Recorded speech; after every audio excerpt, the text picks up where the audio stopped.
Yes breaking news అంతోంది మనకి. తుని కేసుపై AP ప్రభుత్వం కీలక ప్రకటన చేసింది. కేసును రీఓపెన్ చేసే ఉద్దేశం లేదని స్పష్టం చేసింది. అప్పీల్కు వెళ్లే ఆలోచన లేదని తెలిపింది. అప్పీల్ చేయాలనే ఉత్తర్వులను రద్దు చేయాలని ప్రభుత్వం ఆదేశించింది.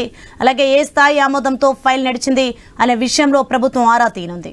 రైట్, ఇది అంశానికి సంబంధించి మరింత సమాచారం మా ప్రతినిధి కాంతి ఫోన్ లైన్ లో అందిస్తారు. ఎస్ కాంతి.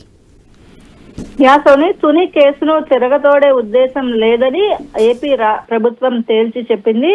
తుని కేసును కొట్టేస్తూ రైల్వే కోర్టు ఇచ్చినటువంటి ఉత్తర్వులపైన అపీల్ కు వెళ్లే ఆలోచన లేదని అంటూ స్పష్టం చేసింది. అయితే తుని కేసుకు సంబంధించి హైకోర్టులో అపీల్ చేయాలనే ఉత్తర్వులు ఏవైతే ఉన్నాయో వాటిని తక్షణమే రద్దు చేయాలంటూ కూడా ఆదేశాలు ఇచ్చారు. అయితే ఏ స్థాయిలో ఆమోదంతో ఈ ఫైల్ నడిచింది అనే విషయానికి సంబంధించి కూడా ప్రభుత్వం ఆరా తీస్తుంది. ఘటనకు సంబంధించినటువంటి ఇష్యూ ఏదైతే ఉందో ఇష్యూ ప్రభుత్వ పెద్దల దృష్టికి రాగానే అపీల్ ఆలోచన విరమించుకోవాలని ఆదేశాలు ఇవ్వడం జరిగింది. కేసు పైన RPF senior divisional security commissioner చేసిన ప్రతిపాదనల ఆధారంగా ఉత్తర్వులు వెలువడినట్లుగా గుర్తించారు అధికారులు. అయితే ఇటువంటి సున్నితమైనటువంటి అంశం పైన అలసత్వంలో జరిగే చర్యలు ఏవైతే ఉంటాయో వాటిని ఉపేక్షించేది లేదని అంటూ అధికారులకు ఒక హెచ్చరికను కూడా ఇవ్వడం జరిగింది. ప్రభుత్వ ఆదేశాలతోటి మరికొద్దిసేపట్లో ఏదైతే ఈ కేసుకి సంబంధించి తిరిగి మళ్ళీ కూడా అప్పీల్ కి వెళ్ళాలి అంటూ ఏవైతే ఉత్తర్వులు ఇచ్చారో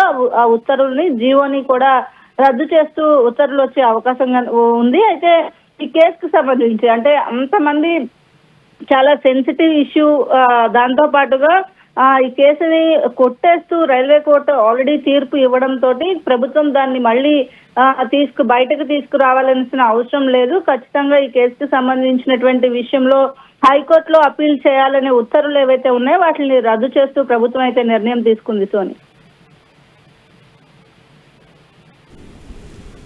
okay right, thank you Kanthi.